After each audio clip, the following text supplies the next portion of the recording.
For those of you who watched my video on the 8-bit parallel to serial encoder and decoder, I mentioned there was a much easier way of doing things. This is it. This is a 4-bit hardwired encoder. It'll allow you to control up to 16 different unique devices. Previously, with the 8-bit parallel to serial encoder, you could control 8 switches. This, since we're using codes, we could control many more.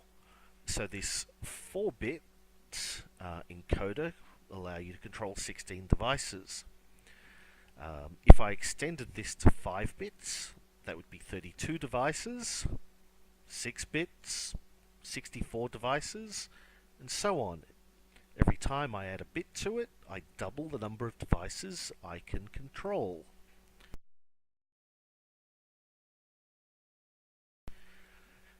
We give this a unique code by linking in from our pulse generator here into this delay line. So wherever I add a link, I have set this bit position here to essentially be a 1. And where I leave the link blank, it's a 0. So I've now configured this device to be a start bit 0, 1, 0, 1. And I can see that on this line of repeaters. You can also see it on this redstone as it flashes, but you may miss things if you're not quick enough. Let me get a nice... So start bit 0, 1, 0, 1.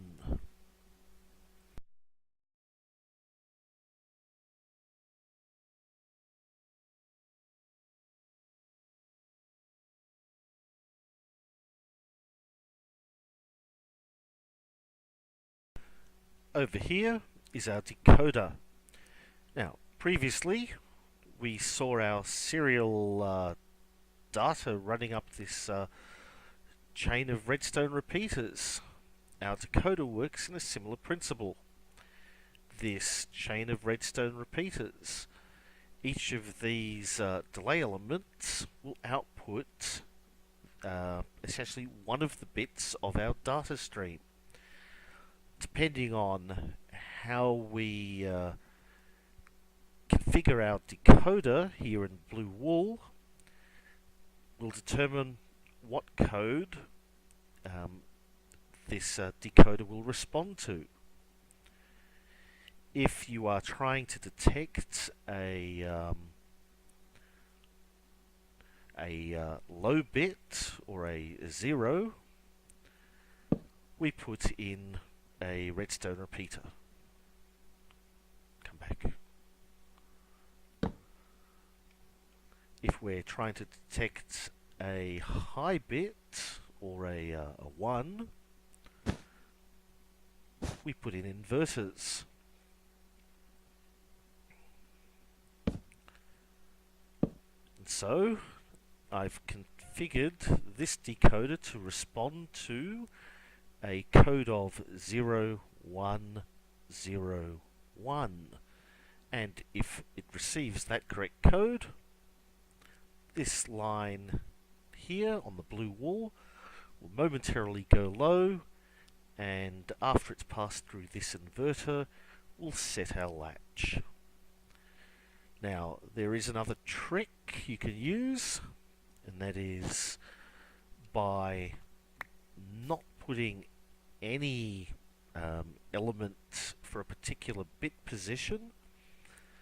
You can get your decoder to respond to more than one code. Essentially, we don't care whether it's high or low in this position. So in this example, this decoder would respond to a 0, 0, 0, 1 or a 0101. By taking out different elements, you can get to respond to even more codes.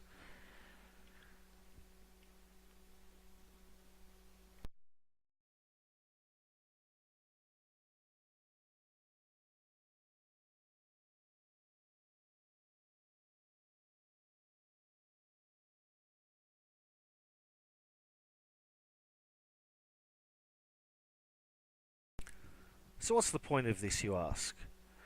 Well, a while back, I was playing on a friend's server and everyone had their own home with their basement station and there were tracks running everywhere, redstone controlling it, lots of redstone controlling it.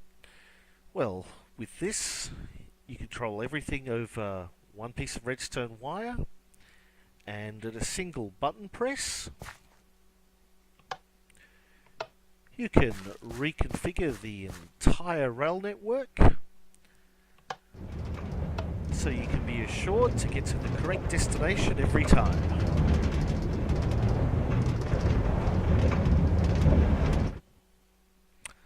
Thank you all for watching.